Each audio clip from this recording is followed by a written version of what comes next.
Bonjour et bienvenue sur ce nouvel épisode du podcast Insomnie hors de mon lit.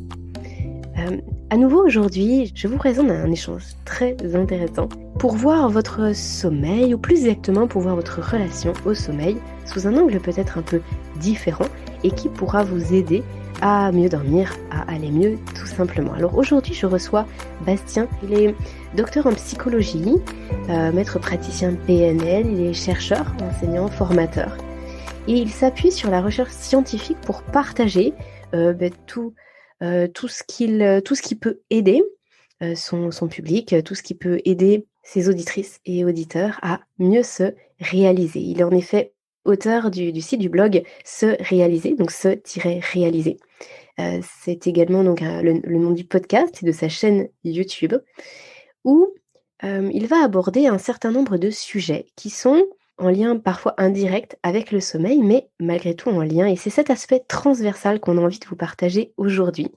Donc cet échange va vraiment s'apparenter à une grande conversation autour du sujet du sommeil, travers différentes portes d'entrée. Nous allons évoquer par exemple la procrastination, l'épanouissement personnel, comment trouver son ikigai, qu'est-ce que la psychologie positive ou encore comment la complexité des émotions va venir impacter le sommeil. Tout ça pour finalement arriver le soir au moment du coucher, être plus serein, éviter les réveils nocturnes et puis peut-être savoir comment gérer les réveils nocturnes lorsqu'on s'y retrouve confronté. Parce que lorsqu'il y a une dissociation entre nos objectifs, nos valeurs, ce que nous faisons lorsqu'on n'est pas aligné, eh bien le cerveau, il est dans une errance permanente. Pour rappel, notre cerveau, il est entre guillemets designé pour résoudre des problèmes, pour trouver des solutions. Hem, quand on va dans une direction qui n'est pas la nôtre, lorsqu'on ne se réalise pas, pour reprendre le terme qui est cher à Bastien, alors notre cerveau, il cogite, il rumine, il s'agite en permanence. Et tout ça, c'est lié aussi à l'image qu'on a de nous, celle qu'on souhaite renvoyer au monde. Et c'est pour ça que dans cet épisode, grâce à Bastien, on va vous proposer vraiment une discussion, un sujet, c'est un peu un hors-série, hein, sur le podcast, pour justement réfléchir un petit peu à tout ce qui entoure la notion de sommeil, qui peut venir l'impacter de façon plus ou moins, directe. Et l'idée, c'est bien sûr de pouvoir vous réaliser. Et le sommeil permet aussi de se réaliser, donc on se retrouve dans un cercle vertueux. Bonne écoute à toutes et à tous. Bonjour Bastien. Bonjour Aurélie. Bastien, c'est un plaisir de te recevoir sur mon podcast aujourd'hui. Tu as un podcast, toi également. Tu as aussi un site internet, mais je vais te laisser après te présenter. Et surtout, ce que je voulais dire là pour introduire cet épisode, cet échange, c'est que toi, tu parles du fait de se réaliser. De se réaliser à différents niveaux, que ça peut être au niveau personnel, au niveau professionnel, même si souvent ça va de pair. Et c'est une thématique que j'ai pas encore abordée sur le podcast et qui peut paraître décorrélée du sommeil, alors qu'en réalité, elle est, alors je ne vais pas dire qu'elle est systématiquement, mais elle est souvent présente lorsqu'il y a des troubles du sommeil. On va détailler ça un petit peu ensemble après. Je te laisse dans un premier temps te présenter et puis nous présenter un petit peu ton travail, ton parcours et ce que tu fais aujourd'hui. Alors, merci de me recevoir déjà sur ton podcast. Oui, Bastien Wagner, je suis l'auteur du site du blog Se Réaliser et je suis docteur en psychologie. Donc à la base, mes travaux quand j'ai fait ma thèse il y a maintenant quelques années, c'était plus axé sur la réflexivité et la métacognition. J'ai pas mal développé aussi après exploré le thème de la psychologie positive. Et donc ça fait partie des thématiques fortes que j'aborde sur mon blog. Et puis sinon, je travaille plutôt dans l'enseignement supérieur. Je travaille aussi un petit peu dans l'associatif au niveau de l'éducation. Et voilà pour une présentation très rapide. Mmh. Et du coup, là, tu fais les podcasts et également, du coup, tout ce qu'il y a sur ton site en parallèle de tes autres activités. C'est quelque chose que tu as commencé il y a longtemps? Alors c'est ça, effectivement, je suis monté un peu en puissance, mais sur la fréquence de publication. Mais j'ai commencé en 2014 le blog, Et puis maintenant, c'est devenu quelque chose d'assez régulier. Et le podcast, ça fait 2 ans que je le fais. Et l'idée, c'est de partager des choses au niveau du développement personnel, mais toujours axé avec une justification scientifique.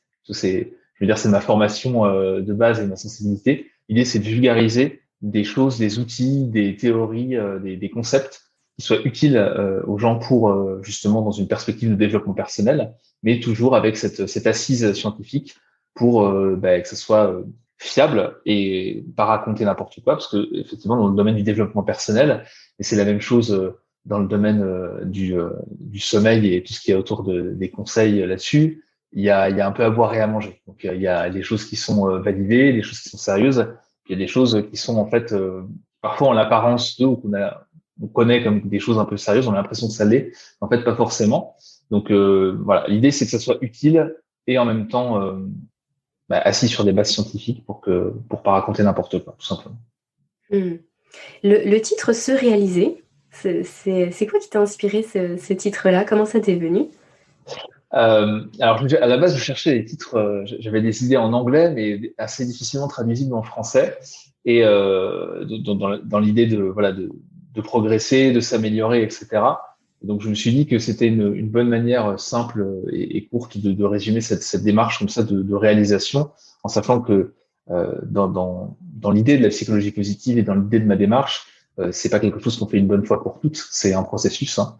Se réaliser, c'est un travail, si ce n'est quotidien, en tout cas régulier, et c'est pas une destination. On n'atteint pas une fois pour toutes un état de bonheur ou de béatitude. C'est vraiment quelque chose qui se travaille. C'est de là que ça vient. Ouais, j'adore cette idée. C'est exactement comme ça que je conçois les choses aussi. Et puis finalement, c'est le chemin hein, qui est le plus intéressant, bien sûr. C'est ça. Alors, on va faire le pont avec le sommeil, bien sûr. Mais moi, ça m'a beaucoup interpellée quand donc je t'ai découvert du coup sur YouTube, puisque tu publies tes podcasts sur YouTube aussi, et à travers un épisode que tu avais fait justement sur le sommeil. Et ce titre de Se réaliser m'a vraiment tout de suite parlé, au-delà du fait que le podcast sur le sommeil était vraiment super, super intéressant. Parce que c'est quelque chose sur lequel on ne met pas forcément tout de suite le doigt dessus. Le fait de se réaliser. Lorsqu'on parle du sommeil. Lorsqu'on parle du sommeil, on va parler éventuellement de ces auto-saboteurs vis-à-vis du sommeil, de ce qui va venir désynchroniser notre horloge biologique. On va venir parler du café, de plein de choses voilà, assez communes malgré tout. Et on oublie une partie qui est très importante, à savoir que notre cerveau, il est vraiment fait en permanence pour trouver des solutions à nos problèmes. Et lorsqu'on ne se réalise pas dans notre vie, lorsqu'il y a des choses qui sont en suspens, lorsqu'on n'est pas aligné avec ce qu'on fait, avec ce qu'on est même, eh bien en fait notre cerveau, il est jamais serein en fait, il est jamais au calme, il est sans cesse en train de chercher un échappatoire ou une solution pour aller vers quelque chose. Et ça peut le mettre dans une sorte de frénésie, de tourment permanent. Et bien sûr, ça se traduit ça peut se traduire par de l'anxiété, du stress vraiment trop grande quantité, et par des nuits qui sont agitées, des difficultés d'endormissement ou des réveils nocturnes où on pense à mille et une choses, on n'a pas l'impression de stresser pour une chose en particulier, mais en réalité, on n'est jamais serein, on n'est jamais complètement apaisé avec soi-même. Et c'est pour ça que je t'ai sollicité, Bastien, et je suis vraiment ravie que tu aies accepté mon invitation et qu'on puisse discuter de tout ça aujourd'hui. Alors, bien sûr, j'ai pensé à quelques sujets que toi, tu abordes, mais je pense qu'il y en aura plein d'autres qui vont émerger au fil de notre échange. Est-ce que toi, tu souhaiterais démarrer avec quelque chose en particulier? Justement, tu parlais de psychologie positive, par exemple. Peut-être que tu souhaites nous en dire un petit peu plus sur ce que c'est, et puis peut-être parler des émotions. Alors, on va parler aussi de l'ikigai, de cette recherche d'ikigai, de ce que c'est. Enfin, je te laisse démarrer avec ce qui te parle le plus, toi. Alors, si on parle de psychologie positive, juste pour resituer un petit peu le concept, parce que même si ça commence à être pas mal diffusé en France depuis une dizaine d'années, c'est vrai que c'est pas forcément encore rentré dans les connaissances du grand public. L'idée de la psychologie positive, c'est de rétablir un équilibre, c'est-à-dire que la psychologie historiquement s'intéressait au développement des talents, au développement des compétences, au fait pas seulement de se sentir dans un état correct, mais de développer son potentiel. Et la psychologie a un petit peu changé de perspective en se focalisant quasi exclusivement sur le traitement des pathologies après la Seconde Guerre mondiale, notamment. Un peu après la Première Guerre, mais surtout après la Deuxième Guerre, pour des raisons évidentes. Voilà, il fallait traiter des survivants de camps de concentration, des soldats qui revenaient du front, enfin, des choses difficiles. Donc, on a essayé de mettre l'essentiel des ressources sur le traitement de ces pathologies pour faire revenir ces personnes-là, si possible, à un état de fonctionnement à peu près normal. Donc, gérer ces traumatismes. Et donc, les fonds de la recherche ont beaucoup été focalisés là-dessus. Et on a un peu oublié ce côté, même si ça a toujours continué un petit peu, mais on a un peu oublié ce côté, comment est-ce que je fais, pas seulement pour aller à peu près bien, mais pour exploiter mon potentiel, m'épanouir pleinement. Et dans les années 90, au milieu des années 90, l'association américaine de psychologie, qui est une grosse, on va dire, association dans le monde pour financer les travaux de recherche, a mis vraiment le paquet là-dessus avec quelques chercheurs et a réorienté des fonds de recherche là-dessus. Et donc depuis, une vingtaine d'années maintenant, on a eu ce développement de la psychologie positive avec la recherche sur pour, tout le potentiel qu'on pouvait développer, comment est-ce qu'on devient heureux aussi, toute la psychologie du bonheur, elle est liée à ça. Et donc, ce qui va être aussi la recherche de sens dans la vie, qu'est-ce qui fait qu'on est heureux, qu'est-ce qui est important, etc. Et donc ça, c'est vraiment le cœur de la psychologie positive avec ce côté recherche scientifique. C'est-à-dire que on essaye de trouver, déjà de définir les concepts. Parce que c'est toujours, quand on parle de bonheur, c'est pareil, hein, c'est qu'est-ce qu'on met derrière. Quand on parle de sens dans la vie, qu'est-ce qu'on met derrière. Donc, la première étape à chaque fois dans la recherche, c'est de définir les concepts pour pouvoir ensuite les mesurer. Parce que si on ne sait pas ce qu'on mesure et que c'est flou, c'est un peu difficile de créer des interventions dessus. Et donc ensuite, ça s'est pas mal développé. Et on a maintenant des recherches sur la psychologie du bonheur, sur le sens dans la vie, sur alors l'ikigai qui fait aussi un petit peu partie de ces choses-là. Et tout ça, ça constitue maintenant un courant de recherche, mais qui n'a pas vocation à remplacer la psychologie, on va dire classique, qui s'intéresse aux pathologies, mais à la compléter. C'est pas dans une opposition. L'idée, c'est pas de dire que quand on s'intéresse à la pathologie, c'est pas intéressant et que c'est pas utile, pas du tout, mais vraiment de rééquilibrer un petit peu les choses. Voilà. C'est intéressant ce retour historique là que tu nous fais. J'avais pas du tout conscience de ça. J'avais pas connaissance qu'il y avait cette évolution là.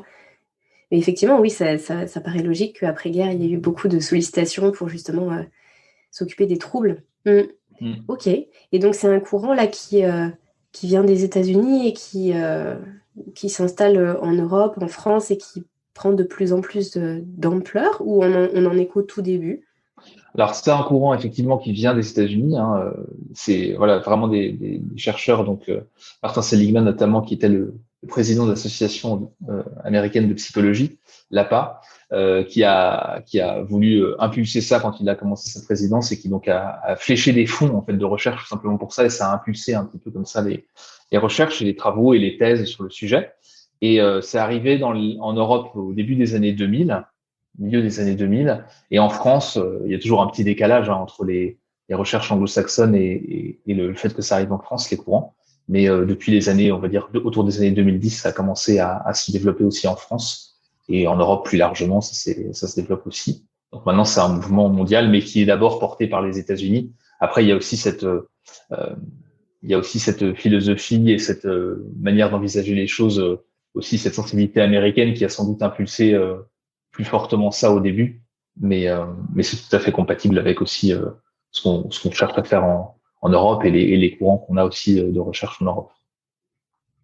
Et donc là, par rapport toi à ta pratique du quotidien, tu reçois des gens qui sont justement en difficulté avec leur sommeil, qui se sentent pas à leur place et qui viennent justement consulter pour rééquilibrer tout ça et pour se sentir mieux, aller vers quelque chose de mieux? Alors sur le sommeil, pas spécifiquement. Après, moi, je fais peu de consultations, c'est vraiment au cas par cas parce que je D'accord. suis plus axé recherche et plus axé accompagnement aussi, accompagnement des jeunes, on va dire, dans l'enseignement supérieur. Donc, je fais un petit peu de coaching à l'occasion, mais c'est plus sur des sujets alors le sommeil n'est pas forcément évoqué, c'est plus sur des sujets de sens dans la vie, de projets, voilà, aussi parfois d'ikigai, même si c'est pas évoqué comme ça. Et c'est plus ces thématiques-là qui sont abordées. Mais le sommeil, peut y avoir, souvent on a des questions sur quand il y a du stress, quand il y a un manque de sens, on va avoir des choses évoquées comme ça, sans partir dans les troubles du sommeil, mais le fait d'avoir parfois du mal à dormir ou d'avoir du mal à gérer ses émotions, etc., qui sont liées à cette quête de sens. Mmh. Oui, c'est intéressant. La dernière fois, j'interviewais le docteur Raphaël Pérez, et je lui posais la question également de savoir si lui, dans ses patients, il avait souvent des gens qui le sollicitaient pour les troubles du sommeil. Et il me disait un petit peu la même chose que toi.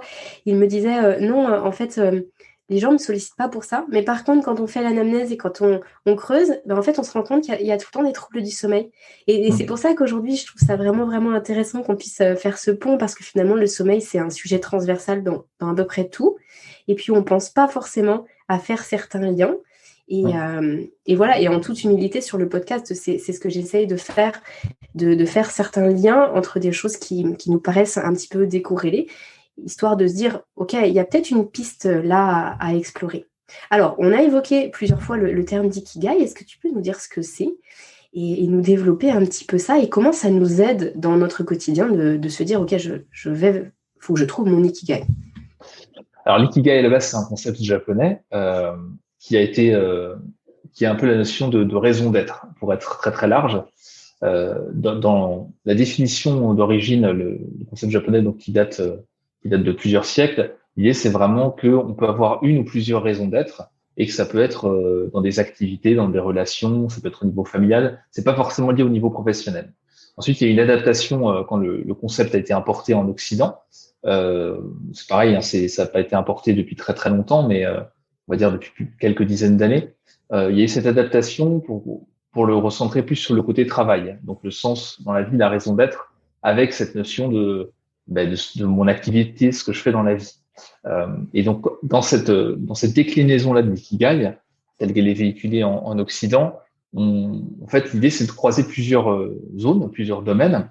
Ça va être de croiser ce qu'on aime faire d'un côté, ce dont le monde a besoin, donc quelque chose qui soit utile aux autres, ce pourquoi on peut être rémunéré et ce dans quoi on est doué, ce dans quoi on a des compétences. Alors la partie payée aux rémunérations, c'est plus le côté reconnaissance, parce qu'évidemment, on peut trouver son ikigai dans quelque chose qui peut être bénévole. Par exemple, si on prend le cas d'un ou d'une retraitée, il n'a pas forcément cherché un ikigai qui va être lié à une rémunération. Mais c'est vrai que dans la notion, quand on est dans le domaine professionnel, on va toujours avoir à un moment donné cette question-là on peut avoir une activité qui soit passionnante, qui nous correspond, qui soit utile aux autres et dans laquelle on se sente compétente. Mais à un moment donné, il faut aussi des rémunérations en face, une reconnaissance aussi pécuniaire. Et donc, c'est souvent quelque chose qui est intégré dans la version occidentale de l'ikigai. Mais l'idée, c'est vraiment de croiser, voilà, quelque chose qui nous anime, qui nous passionne, avec des compétences, des besoins et un côté social en fait finalement une utilité sociale un petit peu, une utilité au niveau global de notre activité et puis cette notion de reconnaissance qui passe par la reconnaissance des autres, par la reconnaissance, par la rémunération, etc., etc. Et quand on est dans cette démarche d'ikigai, on va essayer de se poser des questions. Souvent, on découpe un peu les choses comme ça et on va se poser des questions. Mais qu'est-ce que j'aime faire? Quelles sont les activités qui m'apportent du positif, des émotions positives? De l'autre côté, dans quoi est-ce que j'ai des compétences, ou en tout cas où j'ai commencé à développer des compétences. Je ne vais pas forcément d'être expert, mais de dire tiens, dans ces domaines-là, j'ai quand même des bases, je pourrais les développer un peu plus, et c'est quelque chose qui m'intéresse. Ce dont le monde a besoin, c'est vraiment la notion de sens, c'est-à-dire que faire quelque chose, et ça arrive parfois dans les reconversions, on a souvent ça, et avec le Covid et le confinement, on a eu pas mal de choses comme ça, de reconversion et de changement d'activité professionnelle vraiment de manière radicale parce que les gens, certaines personnes dans certains métiers, en passant en télétravail ou en étant au chômage technique, se sont rendus compte qu'elles ne trouvaient pas forcément du sens dans ce qu'elles faisaient.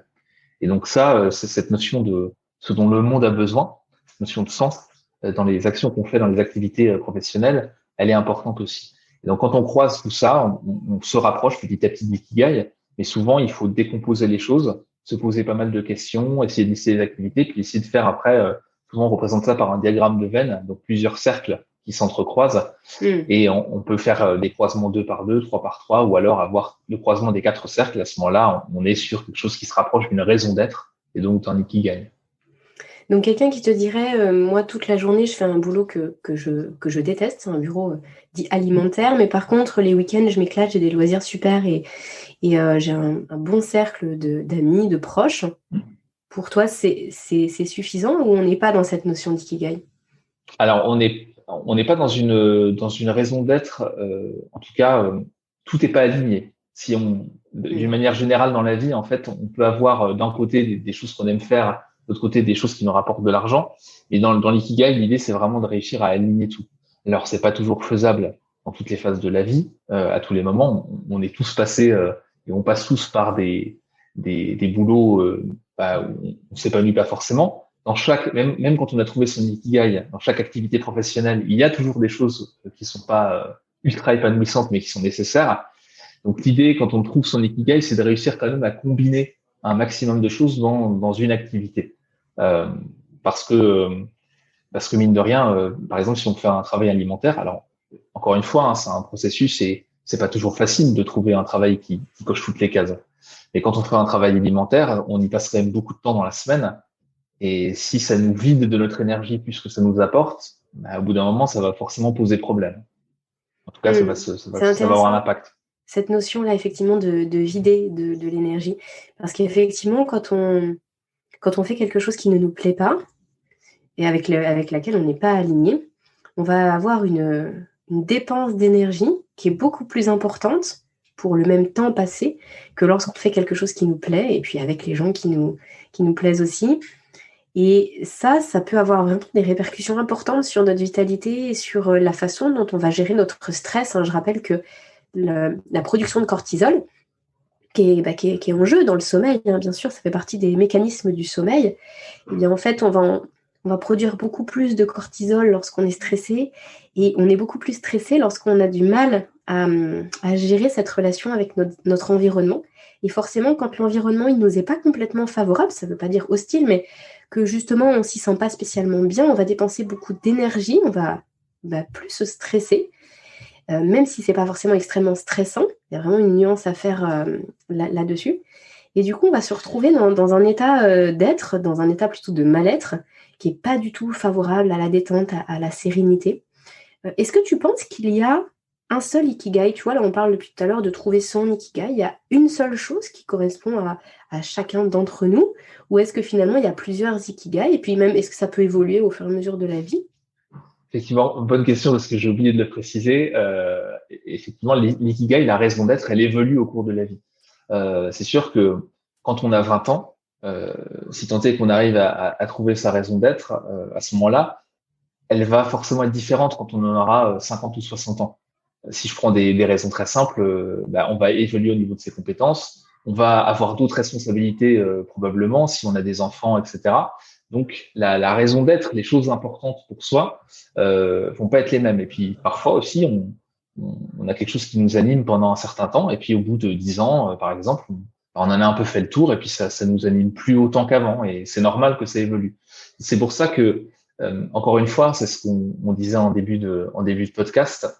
L'idée, c'est qu'on est quand même toujours dans un processus.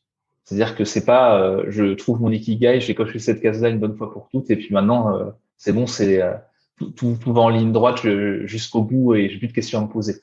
Il y a toujours besoin, alors pas forcément, il s'agit pas de faire ça tous les jours, hein, bien sûr, mais il y a toujours besoin régulièrement de prendre du recul, de se poser un petit peu et de faire un peu le bilan de là où on en est, bah, de ce qui nous anime ou pas. Et souvent, d'ailleurs, ça passe par des émotions, c'est-à-dire que à un moment donné, quand les émotions, quand il y a moins d'émotions positives ou un peu plus d'émotions négatives de manière régulière et que ça devient plus récurrent, ça veut sans doute dire, sans doute un indice qui nous indique qu'il est temps de se poser et de réfléchir un petit peu à la question et d'essayer de trouver des solutions pour peut-être intégrer d'autres activités, peut-être changer des fois juste si on parle de travail là, mais changer juste de poste, ça peut être parfois juste ça. Tu parlais tout à l'heure de travailler avec des gens avec lesquels on se sent bien. Parfois c'est ça aussi, c'est pas forcément le métier ou la profession qui est en cause, mais tout simplement l'endroit où on l'exerce ou la manière dont on l'exerce. Et donc là, ça peut passer juste par un changement d'environnement qui va, enfin juste, c'est pas toujours simple, hein. En tout cas, ça peut être simplement ce paramètre-là qu'il faut modifier. Donc, là, Mmh. Hem, je vais te poser une question vraiment très précise, tu vas me dire ce que tu en penses. J'ai une amie là avec qui nous échangeons, très très régulièrement sur le sommeil, qui rencontre actuellement des difficultés avec son sommeil. Elle se reconnaîtra là si elle écoute le podcast et elle me disait récemment qu'elle se sentait elle avait l'impression que son cerveau était sous-employé et finalement, j'ai trouvé que c'était très bien dit. Parfois, on a l'impression que notre cerveau, il est sous-employé ou qu'il est mal employé et du coup, c'est très compliqué, en fait, de se sentir, au calme. Il y a toujours quelque chose qui est dans une espèce de tourbillon, une espèce de frénésie. Alors bon, souvent, il n'y a pas que ça, mais qu'est-ce que tu répondrais à quelqu'un qui vient te voir en te disant, «Mon cerveau, il est mal employé, il est sous-employé»? Bah, le cerveau, le cerveau a besoin d'être actif. Donc, quand il a pas de stimulation, il s'en crée, on va dire. Donc, forcément, quand on est dans une, dans une activité qui nous stimule pas assez, ça va avoir un impact sur nos émotions d'abord, parce que ça nous apporte moins d'émotions positives. Et après, notre cerveau, il va continuer à tourner, à s'activer. Donc, il va chercher des choses à faire, finalement. Donc, ce que je dirais à une personne qui dit que son cerveau est sous-employé, c'est ça, c'est que le cerveau, il va s'occuper. Et s'il est sous-employé, il va sans doute s'occuper à se focaliser sur des choses parfois négatives. Après, ça dépend aussi de l'environnement et de la personnalité des uns et des autres. Mais le cerveau va trouver des occupations. Donc, si on est sous-employé, soit on va trouver d'autres activités pour se stimuler intellectuellement, cérébralement, soit on va peut-être réactiver des émotions ou tourner en boucle sur certaines pensées, etc. Parce que notre cerveau va avoir besoin de travailler finalement. Mais alors qu'est-ce que la science dit ou qu'est-ce que toi tu en penses du fait qu'il y ait cette espèce d'errance, que ce soit le soir au coucher ou la nuit, lorsque, on est sous-employé ou en tout cas lorsqu'on n'a pas trouvé notre raison d'être? Parce que finalement, hem, notre cerveau il tourne en boucle mais autour de pas grand-chose. Qu'est-ce qui explique ça? Et puis ma deuxième question ce serait, on peut pas forcément tout plaquer du jour au lendemain pour aller vers autre chose. Parfois, comme tu l'évoquais, hein, il y a la famille, les enfants, on a des contraintes, financières, géographiques parfois, enfin on peut en imaginer tout plein. Par quoi on commence pour apaiser son cerveau si notre projet de vie, il peut démarrer que dans 1 an ou 2 ans? Est-ce qu'on est forcément, obligé de passer 1 ou 2 ans à ne pas dormir? Alors, toute la question en fait moi, c'était penser à la notion de projet dans le sens où quand on s'ennuie pardon, qu'on n'est pas assez stimulé, euh, c'est on manque de direction, on manque de projet, on manque d'éléments pour capter en fait notre énergie, en tout cas pour se focaliser. Et effectivement, notre cerveau va se focaliser sur pas grand-chose. Et ça peut être justement sur ce manque de projet. Donc finalement, c'est pas grand-chose, mais on va tourner en boucle peut-être sur des choses négatives ou sur l'absence de choses qui vont nous guider, qui vont nous emmener, qui vont nous porter. Et donc on tourne un petit peu en boucle sur du vide ou sur du négatif. Et c'est sûr que c'est pas très constructif. Donc la première étape, pour moi, ça va être c'est toujours pareil, hein, c'est de prendre un peu de recul et d'essayer de trouver des centres d'intérêt, de trouver des projets. Et même si on a un projet qui est un petit peu plus loin dans le temps parce qu'on peut pas le mettre en œuvre tout de suite, ça va être de réfléchir à la manière dont on peut progresser vers cet objectif-là, de manière petit pas par petit pas. Par exemple, si on veut faire une reconversion professionnelle, on peut commencer par explorer des choses, par explorer des formations, par euh, regarder où est-ce qu'on peut récupérer des informations, parler peut-être à des gens qui ont fait cette reconversion-là, des professionnels. On va comme ça en fait décomposer un petit peu les choses et ça peut nous donner des petites étapes progressives pour se dire qu'on commence à avancer sur le projet sans forcément s'attaquer tout de suite à la grosse montagne et à quelque chose de radical, c'est-à-dire je pars de là où je suis, je change complètement je déménage, je change de région, je me forme par exemple, pendant 3 ans, ça peut être très long. Enfin, donc l'idée, c'est vraiment de redécouper les choses, de se redonner en fait un cap, mais avec des étapes modestes et qui nous mettent dans une dynamique. En fait, l'idée, c'est vraiment de se remettre dans une dynamique de projet et de pas penser en tout ou rien non plus. C'est souvent le problème qu'on a, c'est que on se dit bah non, mais si je peux pas être dans l'option maximale, arriver vraiment à ça tout de suite ou très rapidement, bah, ça sert à rien. Alors qu'en fait, on peut y aller étape par étape, et souvent en y allant étape par étape, ça permet d'explorer un peu plus les pistes et d'affiner le projet. Et très souvent d'ailleurs, là où on va arriver au bout, ce sera pas la première idée qu'on a. Et d'autant plus quand on veut pas tout faire tout de suite, mais ça évolue et sans doute, et souvent pour le meilleur parce qu'on n'avait pas tout en tête, on a une représentation des choses parce qu'on n'a pas forcément toutes les infos au départ, donc on se représente les choses d'une certaine manière et puis finalement on se rend compte que l'idée qu'on s'en était faite c'est pas la réalité et que finalement c'est pas tout à fait ce qui nous correspond, etc. Donc moi c'est plus ça, j'irais plus sur cette notion de projet, cette notion d'essayer de bien construire les choses et d'y aller étape par étape en fait, de se faire des petits défis, des petites marches. Et c'est avec les petites marches qu'on arrive à gravir comme ça, gravir l'escalier, gravir la montagne petit à petit, plutôt que de vouloir toujours tout changer d'un seul coup. Oui, ça demande de la patience, mais aussi de la détermination d'une certaine façon. Ouais, j'aime bien cette idée de pas vouloir du tout ou rien. Je te propose qu'on aborde un point qui va intéresser énormément nos auditeurs. C'est celle des émotions, puisque forcément la gestion des émotions, c'est très souvent au cœur du problème, même si bien sûr, les émotions, ça ne fait pas tout. Et puis, il y a tout un équilibre physiologique aussi à respecter pour que le sommeil puisse venir et rester la nuit. Et puis, cette relation avec les émotions, elle est très intéressante parce qu'en plus, elle est double. C'est-à-dire que quand on est en dette de sommeil, on a beaucoup de mal à gérer nos émotions, surtout quand on manque de sommeil de fin de nuit, sommeil paradoxal. Donc, en fait, on est beaucoup plus fragile au niveau émotionnel, on est beaucoup plus stressé, anxieux. Et en même temps, quand on est trop stressé, trop anxieux, eh bien, le sommeil, il a du mal à arriver. Et le soir, ça peut être très compliqué, justement, de faire le tri dans tout ça. Qu'est-ce que tu as envie de nous partager sur cette fameuse complexité des émotions ? Alors, c'est clair que on a de plus en plus de travaux scientifiques qui font ce lien en fait explicite entre les émotions positives et la qualité du sommeil, notamment le ratio émotions positives et émotions négatives.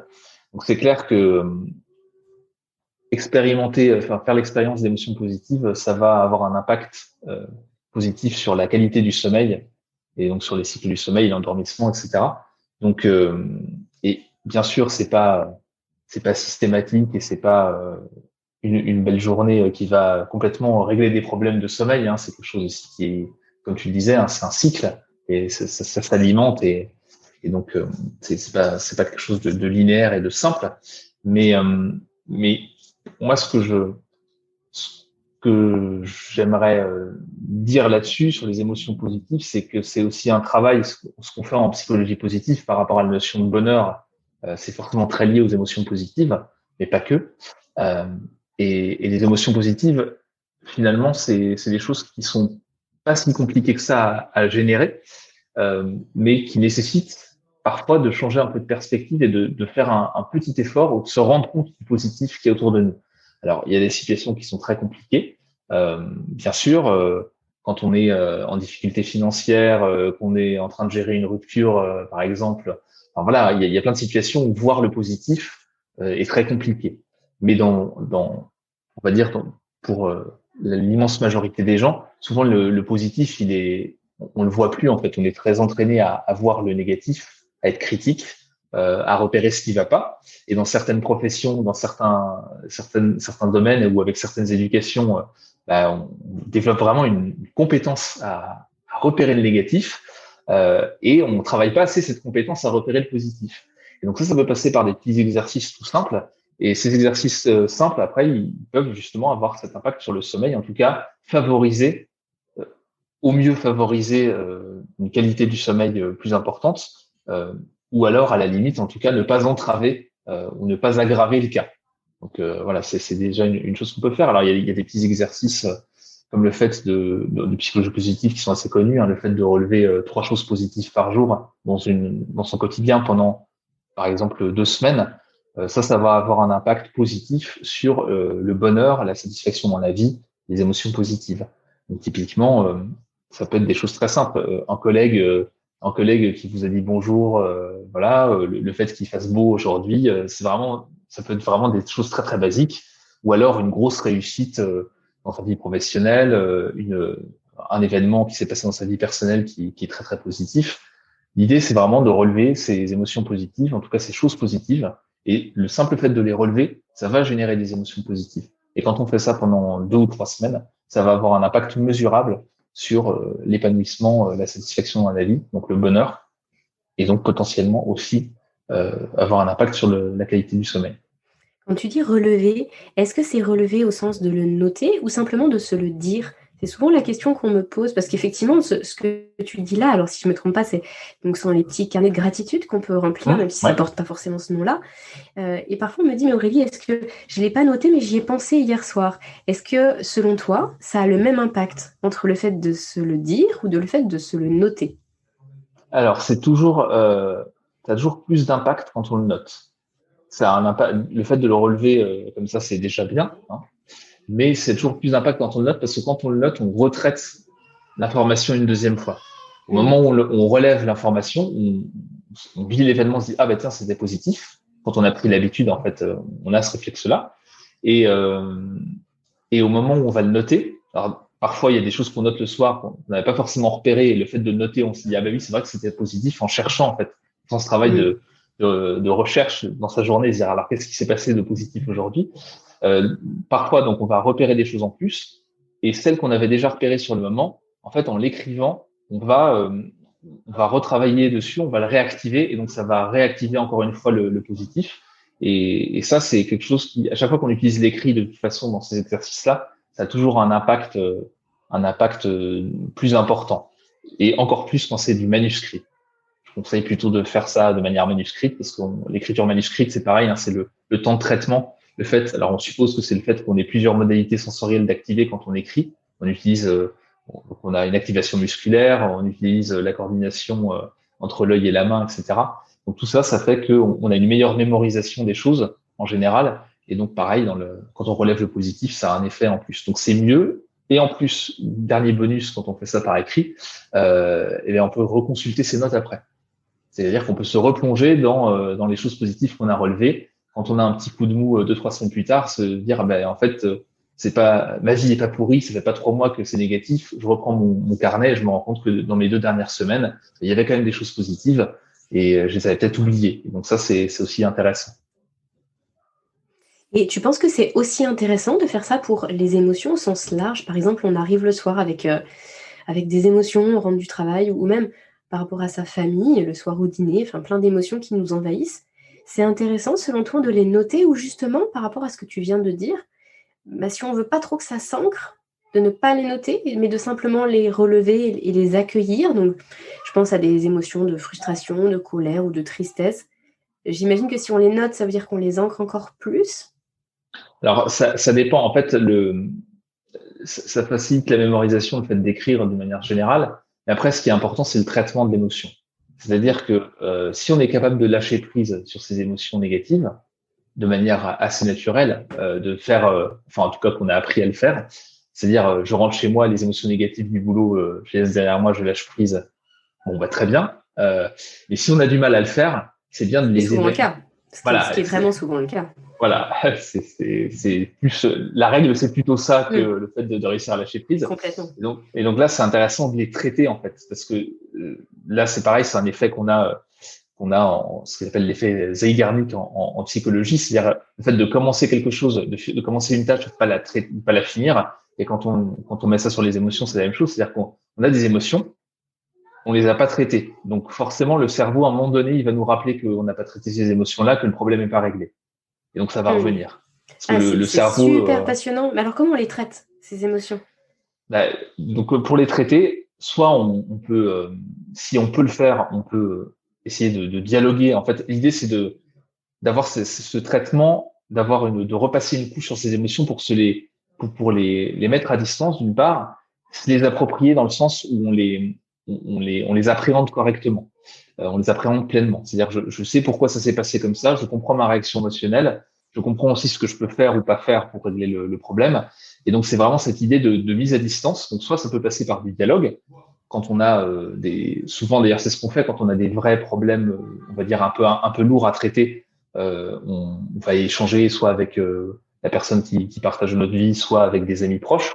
Et ça permet de justement traiter l'information, de l'évacuer, d'avoir un dialogue, d'avoir des conseils éventuellement, mais c'est pas forcément les conseils le plus important. C'est vraiment d'avoir un regard de quelqu'un d'autre dessus et de pouvoir avoir cette mise à distance et de traiter ces émotions-là comme on va dire un objet et qu'on va essayer de traiter à plusieurs et d'essayer de regarder ce qui s'est passé. Soit on peut le faire aussi de manière, on va dire, privée, individuelle, par écrit. Et le fait d'écrire, alors on peut utiliser, on peut catégoriser les choses, on peut faire une petite grille en découpant les choses, c'est-à-dire qu'est-ce qui s'est passé, qu'est-ce qui a provoqué cette émotion-là, qu'est-ce que j'ai ressenti à ce moment-là, comment je me suis comporté par rapport à cette émotion, et qu'est-ce qui va se passer après, c'est-à-dire est-ce que c'était quelque chose de ponctuel, est-ce que ça révèle un problème de fond, par exemple j'ai un problème de relation avec telle ou telle personne au travail et souvent ça génère des émotions négatives et des conflits. Et donc là, ça veut dire il y a peut-être quelque chose à faire. Donc, qu'est-ce que je peux imaginer pour essayer d'apaiser un peu la situation? Et puis, qu'est-ce qui est hors de mon contrôle? Et ça, c'est important de le noter pour se dire, OK, on peut pas contrôler ses émotions en permanence. Et et ceux qui peuvent le faire, c'est pas forcément souhaitable non plus. Dans toutes les situations, on peut pas vivre du positif tout le temps. Pareil, ça serait très inquiétant de vivre que dans le positif. Et c'est normal de pas tout contrôler. Et c'est aussi important donc de le reconnaître, parce que souvent on a ce côté-là où on va avoir des personnes qui vont qui vont un peu s'auto-flageller et prendre pour elles le fait d'avoir mal réagi systématiquement, ou qui vont culpabiliser d'avoir eu des émotions négatives ou certaines réactions, alors que dans la situation c'était difficile de faire autrement. Après on peut apprendre de la situation pour l'avenir, mais on peut pas toujours réagir au top de ses capacités et avoir la bonne solution. C'est très facile de trouver des solutions après coup. C'est plus compliqué de le gérer dans le moment. Donc il faut aussi, ça permet aussi de séparer ce côté culpabilité et d'avoir cette mise à distance et dire bah, ça je peux le contrôler, ça je peux pas le contrôler et c'est pas de mon ressort et j'ai pas à culpabiliser si j'ai pas pu contrôler la situation parce que je ne pouvais pas le faire objectivement. Et puis, dans un sens, tu vas me dire ce que tu en penses, mais dans un sens, même si on aurait pu faire autrement, mais qu'on l'a pas fait, je pense que ça peut être intéressant aussi de simplement le constater et de l'accueillir tel quel. Même si on avait la possibilité de faire autrement, bah là, on l'a pas fait pour X ou Y raison. C'est pas forcément qu'on n'aurait pas pu, parce que tout à l'heure, tu disais que c'était peut-être pas possible de faire autrement, mais parfois, c'est possible de faire autrement, mais on l'a pas fait. Et moi, ce que je constate au quotidien, tu vois, dans mes accompagnements avec les personnes que je suis, c'est qu'il y a souvent une exigence, mais un taux d'exigence de chacun d'entre nous pour nous-mêmes, pour chaque personne, qui crève le plafond. Et souvent, par rapport aux émotions, c'est très marqué. C'est-à-dire que, tu vois, les gens me disent souvent, je sais, j'aurais dû faire ci, j'aurais dû, mais j'aurais dû, j'aurais pu, j'aurais voulu, il aurait fallu que... Et tout le temps, et en ce qui concerne les émotions, c'est vraiment très, très fort, en fait. Là, j'ai stressé, je sais que j'aurais pas dû stresser. Et moi, souvent, ce que je dis, c'est, en fait, faut accueillir déjà avant toute chose, en fait. Il s'est passé ça, et c'est OK. Et après, on en parle. Et c'est pour ça que j'aime bien là, ta notion de grille. Parce que finalement, quand on pose ça dans une grille et qu'on décompose, bah, on est déjà dans l'acceptation que ça s'est passé et que on fait un petit peu la paix avec ça. Et je trouve que c'est assez intéressant. Comment toi, tu aborderais ce problème-là, là, d'être très, très dur avec soi et de ne pas s'autoriser à ressentir les choses? Parce que finalement, on peut ressentir plein de choses et puis après, c'est le traitement qu'on en fait qui compte, comme ce que tu disais là, mais de ne pas s'autoriser à ressentir, c'est quand même fou. Est-ce que c'est dans notre culture? Est-ce que dans d'autres cultures, c'est différent? Ou est-ce que c'est pour tous les êtres humains pareil? Ça, ça dépend aussi beaucoup. Enfin, je pense que ça dépend beaucoup d'éducation aussi et des expériences qu'on a eues en fait. C'est des expériences et des notions en fait de compassion qu'on peut avoir envers soi-même et de confiance en soi et tout simplement d'assurance émotionnelle. Et c'est pas toujours simple et on a tous des injonctions à être à être dans telle ou telle situation, à être performant, à être bien perçu, à pas froisser, etc. Alors évidemment, là, il y a des variations culturelles, puisque il y a certaines situations qui se présentent d'une certaine manière dans certaines cultures où certaines réactions émotionnelles sont acceptées, et dans d'autres, c'est pas le cas. On a des cultures où les réactions émotionnelles et les comportements émotionnels sont beaucoup plus normalisés, où il y a des temps pour faire telle ou telle chose. Tu peux nous donner des exemples? Bah, typiquement, si on prend en fait les grosses différences culturelles qui existent, si on fait à grands traits, ça va être entre les cultures collectivistes et les cultures plus individualistes comme en Occident. Et effectivement, dans les cultures collectivistes, il y a un certain nombre d'émotions individuelles qu'on va pas forcément exprimer, c'est-à-dire que euh, on a encore par exemple des notions de famille qui sont très très fortes et qui vont passer avant les besoins émotionnels individuels et notamment intergénérationnels ou les besoins des enfants adultes, hein, j'entends, vont passer au second plan par rapport aux besoins des grands-parents ou des adultes plus âgés.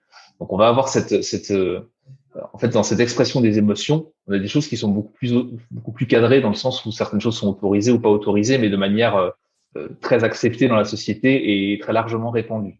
Et on va avoir, ça va être très très déviant très vite si on sort de ces cadres-là. Mais en même temps, les cadres sont très lisibles. Euh, alors que c'est vrai que dans les sociétés plus individualistes, évidemment, hein, on a des situations dans lesquelles on peut s'autoriser telle ou telle chose, mais on est beaucoup plus responsable de ses émotions, on est beaucoup plus responsable de sa propre situation individuelle. En tout cas, dans la société, c'est comme ça que c'est vu et que c'est véhiculé.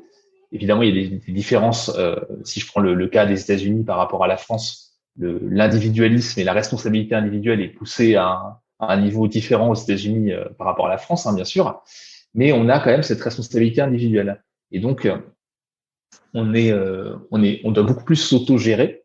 Euh, on n'a pas ce côté collectif qui va gérer les émotions et qui va permettre de cadrer les émotions et de cadrer les réactions.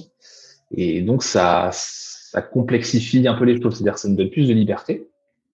On a plus de possibilités, sans doute, si je compare par rapport à la Chine, d'avoir des chemins individuels qui sont beaucoup plus variés. C'est beaucoup moins coûteux de tracer sa route, on va dire, et tracer son chemin vraiment de manière différente des autres. Même si évidemment les choses évoluent, hein, je fais des généralités à grands traits, mais par contre, on est aussi beaucoup moins encadré et beaucoup moins soutenu dans certaines situations. Parce on peut être plus vite dans les cellules familiales qu'on a aujourd'hui en Occident, hein, qui sont même des fois même souvent monoparentales maintenant. On est aussi beaucoup plus isolé. Donc, quand on doit gérer ses émotions, on est aussi beaucoup plus seul pour les gérer. Et on doit gérer une carrière professionnelle, un rôle de parent. Alors, c'est les femmes encore plus que les hommes.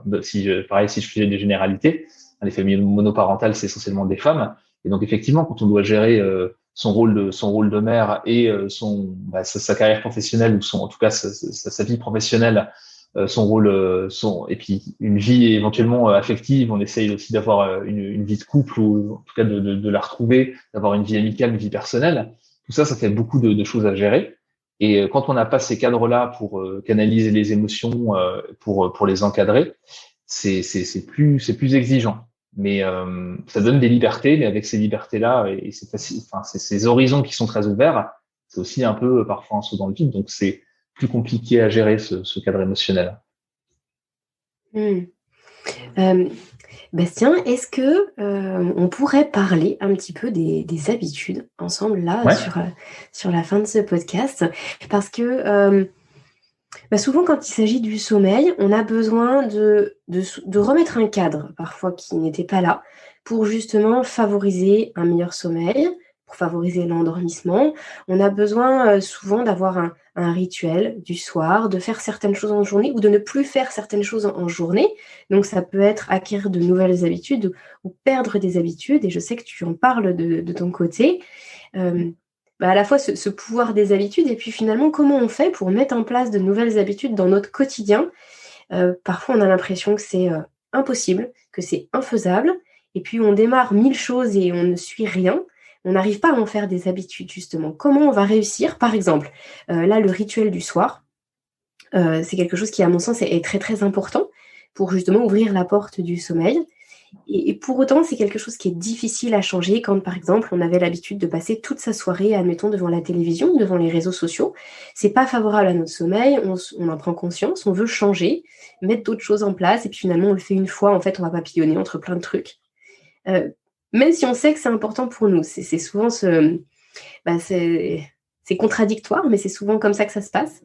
Quel conseil, toi, tu pourrais donner pour le faire bien, le faire sur le long terme, être satisfait de nous, et puis que ce soit pas non plus, que ça nous paraisse pas être une montagne insurmontable? Alors, les habitudes, il y a une chose qui marche pas, c'est d'essayer d'arrêter une habitude sans rien mettre en place pour remplacer en fait cette habitude-là. Euh, d'un point de vue très simple, euh, au niveau du cerveau, les habitudes, c'est tout simplement des réseaux de neurones qui sont très performants, qui sont entraînés, où l'information va bien circuler, etc., où on va avoir un déclencheur qui va directement activer un ensemble de comportements. Donc, si on cherche juste à inhiber ça, ça demande un effort de volonté très important. Si on veut juste s'empêcher d'eux, c'est pour ça que ça ne marche pas en général. Donc, il faut trouver des stratégies pour remplacer ce qu'on avait en place avant. Souvent, hein, quand on veut mettre en place de nouvelles habitudes, c'est plus souvent pour en changer, et notamment par rapport au sommeil ou à l'alimentation. On a les mêmes choses hein, au niveau de l'alimentation. Parfois, on a une mauvaise alimentation et on veut changer d'habitude, mais on retombe, même si on sait que c'est pas bon pour nous, on va retomber dans des habitudes alimentaires qui sont pas bonnes pour nous, mais qui sur l'instant nous procurent du plaisir. Et c'est ça aussi qui est important dans la notion d'habitude. Donc, quand on veut que ça fonctionne, quel que soit le domaine, il faut commencer. Le plus efficace, c'est de commencer petit en fait, c'est de commencer par des petites choses et d'essayer de les répéter et de construire sur ces petites choses-là. Donc, alors pour le sommeil, voilà, il y a plein de choses qu'on peut mettre en place, mais ça peut être au lieu de passer, par exemple, si on passe toute la soirée devant la télé, ça peut être couper quelques minutes avant et avoir juste une petite activité de détente avant le sommeil, de quelques minutes qui soit pas trop lourde, pas trop exigeante. En fait, pour qu'une habitude se mette en place, il faut que qu'on la répète suffisamment. Donc c'est pour ça qu'il n'y a pas on peut pas vraiment dire qu'une habitude se met en place en temps de jour, parce que ça dépend de la fréquence plus que du contenu, enfin que du nombre de jours. Donc c'est une habitude, selon la recherche, ça se met en place, ça peut être de 18 à 254 jours dans toutes les méta-analyses qu'on a faites. Donc ça dépend Précis quand vraiment de même, voilà. 254. Donc ça peut être vraiment très très large. Tout dépend de la fréquence, c'est-à-dire est-ce qu'on le fait tous les jours, est-ce qu'on le fait plusieurs fois par jour, est-ce que c'est quelque chose d'exigeant ou pas, etc. Donc en fait, le principe pour que ça aille vite, c'est plutôt de le faire tous les jours, d'essayer de le faire régulièrement et de faire quelque chose de petit, c'est-à-dire que le ticket d'entrée doit pas être trop lourd. Et quand on a réussi par exemple, pendant 2, 3, 4 semaines, à faire cette petite chose, c'est vraiment devenu une habitude. Et après, on peut construire sur cette petite habitude pour aller un peu plus loin. Et petit à petit, comme ça, on va progresser. Alors, on n'a pas toujours le loisir dans tous les domaines de prendre ce temps-là. Donc après, il y a aussi ça qui rentre en ligne de compte. Mais si on veut que ça dure, il faut que ça se mette en place. Faut déjà mettre en place les bases. Vouloir aller trop vite, c'est souvent contre-productif parce qu'en fait, on va s'appuyer sur la volonté dans les premiers jours. Donc, dans les premiers jours, on va mettre en place le nouveau comportement, par exemple pour l'endormissement, avec voilà, ça marche très bien pendant 3, 4, 5, 6 jours. Et puis au bout d'un moment, on va retomber dans ses anciennes habitudes parce que ça demande de l'énergie, ça demande de la motivation. Et puis, certains soirs, quand on rentre du boulot, une fois la motivation de départ passée, on n'a plus forcément l'énergie pour le faire. En plus, quand on traite du sommeil, il y a cette problématique justement qui est très dépendante la motivation qu'on a, elle est très dépendante de notre qualité de sommeil aussi. Donc ça va être le temps que les effets arrivent quand on a vraiment des déficits de sommeil et qu'on a un sommeil très compliqué depuis plusieurs semaines, plusieurs mois, plusieurs années. C'est pas en 2 semaines qu'on va en claquant des doigts régler le problème. Donc même si on a mis l'habitude en place pendant 1 ou 2 semaines à la force de la volonté, au bout d'un moment ça nous fatigue en fait en termes de volonté et donc on n'a pas encore on va dire le réservoir en termes de qualité de sommeil qui va auto-alimenter cette nouvelle habitude en termes de volonté parce qu'elle n'est pas encore c'est pas encore devenu une habitude en fait. Donc c'est pour ça qu'il vaut mieux commencer petit même si les effets sont pas tout de suite massifs. Donc faut trouver quelque chose qui soit suffisamment petit, donc le ticket d'entrée, la marche pas trop haute pour qu'on puisse le faire régulièrement sans trop demander d'énergie mais qui procure aussi du plaisir, qui procure un bénéfice quand même même cette petite chose-là. Donc, il faut réussir à associer un plaisir. Alors, ça peut être soit une récompense directe, soit une récompense indirecte, se récompenser derrière, soit le simple fait de noter l'habitude et de faire de noter visuellement et d'avoir des séries comme ça, de faire des séries. Ça peut aussi procurer une satisfaction. Se dire, ah ben, j'ai réussi, je tiens ma série, en sachant que si on la loupe un jour, il faut pas s'arrêter là et on reprend. Et l'important, c'est de se remettre en selle. Et voilà, ça, c'est des petites choses qui peuvent aider. Ce que les applications font très bien d'ailleurs, hein, les applications de Mm. méditation, de respiration, enfin il y a plein de choses en fait où on coche puis on voit tous les jours de la semaine et du Mm. mois où c'est fait et effectivement ça procure une certaine motivation. Donc j'ai l'impression que tu reviens à ce que tu disais aussi un petit peu plus tôt, à savoir sortir du choix binaire 0-1, de Mm. 0 une soirée qui serait pas orientée sommeil et de 1 une soirée parfaite pour le sommeil. Finalement, il y a plein de nuances dans tout ça. Et puis peut-être aussi rajouter quelque chose, c'est qu'il y ait le moins possible de friction pour démarrer quelque chose. Parfois, l'habitude, elle est comme tu dis, on essaie de prendre une nouvelle habitude, c'est pas forcément que c'est trop grand, mais c'est que la friction va être trop forte. C'est tout bête, mais si par exemple, notre salon il est en bas et que notre chambre elle est en haut à l'étage, et puis que on a notre livre qui est en haut à l'étage et on s'est dit je coupe la télé 10 minutes ou 15 minutes plus tôt pour lire, ce qui est plus favorable pour le sommeil que les Mm. écrans en tant que tels. Mais en fait, on descend pas notre livre avant. Finalement, la friction de se dire, faut que je monte à l'étage, et puis là, ça se trouve, j'étais sous la couette en mode cocooning, et puis je suis trop bien, puis en fait, on reste devant la télé, et je trouve que même si ce temps-là, il est court, mais il faut aussi qu'il n'y ait pas de friction pour que l'habitude, elle puisse se mettre en place facilement. Je sais pas ce que tu en penses. Exactement. C'est en fait, il faut mettre des facilitateurs. Donc, à la fois, donc, si on peut faciliter les choses, c'est très bien, et enlever tout ce qui va qui va entraver les nouvelles habitudes. Donc, c'est exactement ce que tu disais. Et de l'autre côté, par contre, on peut faire l'inverse pour l'ancienne habitude, c'est-à-dire entraver au maximum l'ancienne habitude. Alors, si on prend l'exemple de la télé, typiquement, si on passe, je prends pas l'exemple de la télé pour le sommeil, mais admettons quelqu'un qui dit à chaque fois que je rentre du travail, mon premier réflexe c'est d'allumer la télé, j'aimerais bien changer cette habitude-là. Et ben ça va être tout simplement le matin avant de partir, on va mettre les télécommandes dans une pièce complètement différente de la télé pour que ça soit compliqué d'accéder aux télécommandes pour allumer la télé.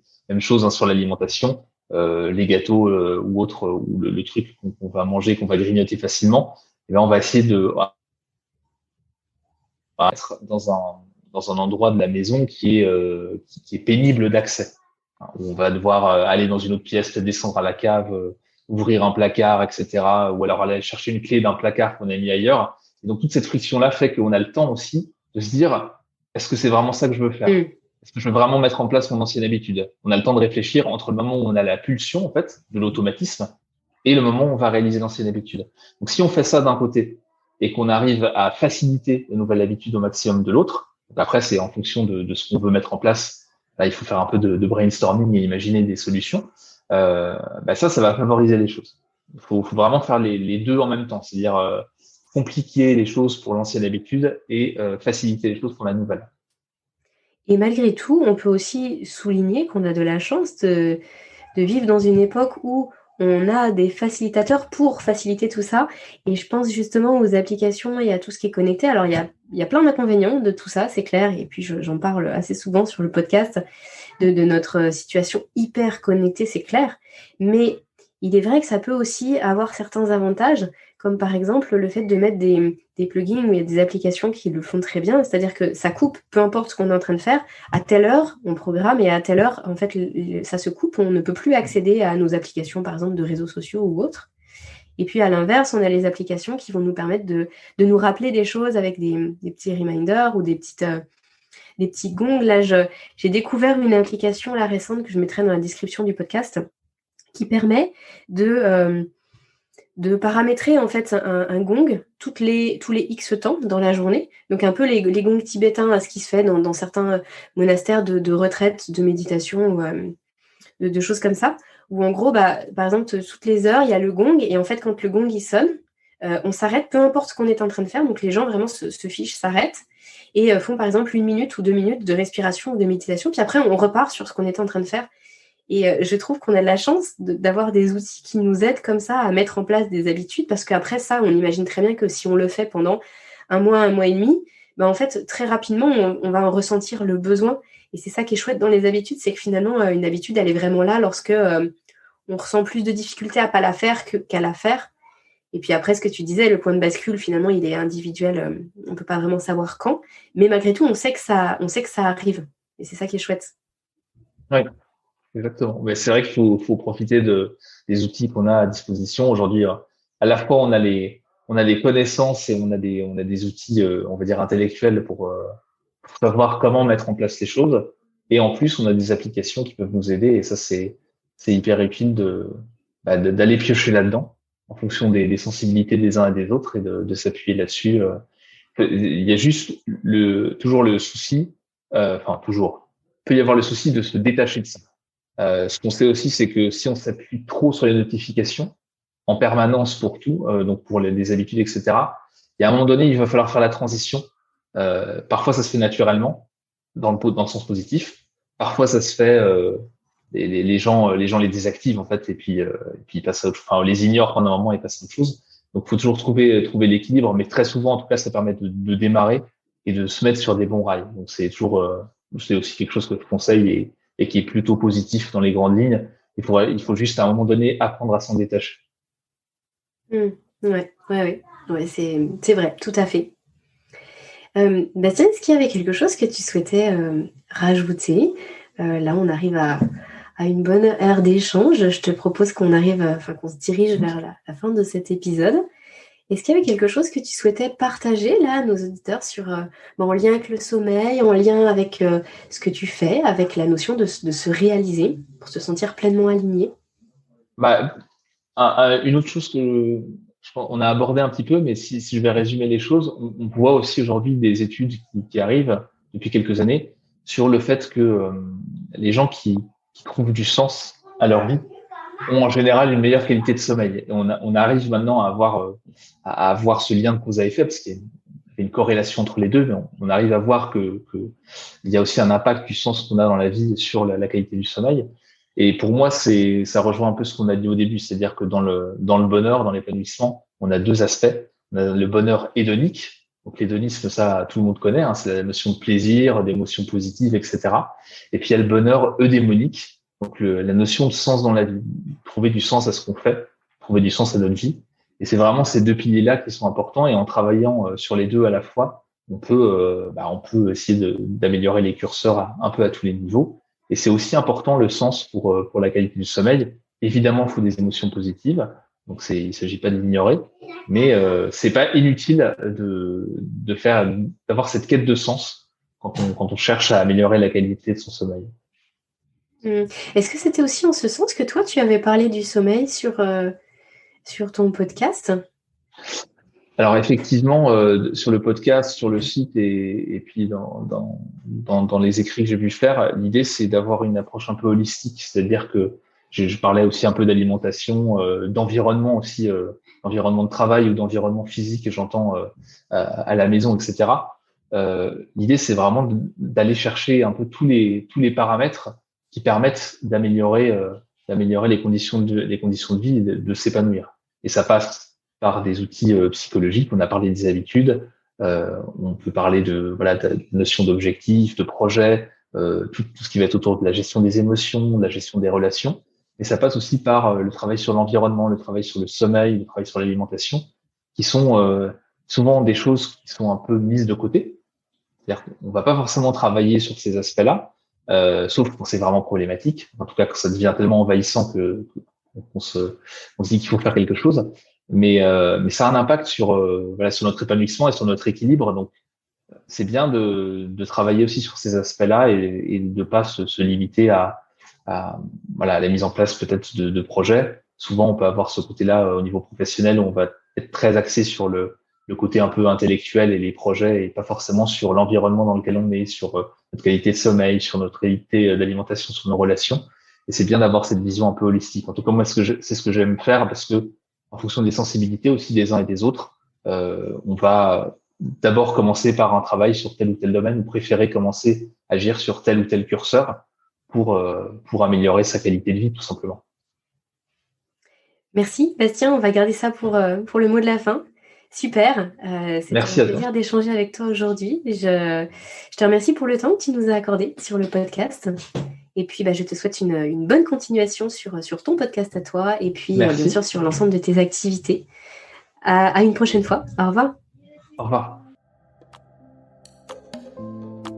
Voilà, c'est terminé pour aujourd'hui. Je vous remercie de nous avoir écoutés, Bastien et moi, pour cette conversation, cet échange un peu informel autour du sommeil. J'espère que vous en aurez tiré un maximum de pistes de réflexion, un maximum d'éléments à implémenter peut-être dans votre quotidien. Dans tous les cas, comme d'habitude, je vous le rappelle, si vous souhaitez soutenir le podcast, si le travail que je vous propose vous aide à cheminer tout simplement, vous savez que vous pouvez commenter, partager, noter aussi. Et c'est vrai que je ne le répète pas régulièrement, je devrais peut-être vous le dire plus en fin d'épisode, mais vous savez que vous pouvez vous inscrire à la newsletter. Je publie une newsletter par mois dans laquelle je vous rappelle les épisodes qui sont sortis récemment. Je vous présente aussi ceux que je vais vous proposer, que je vais sortir le mois qui suit.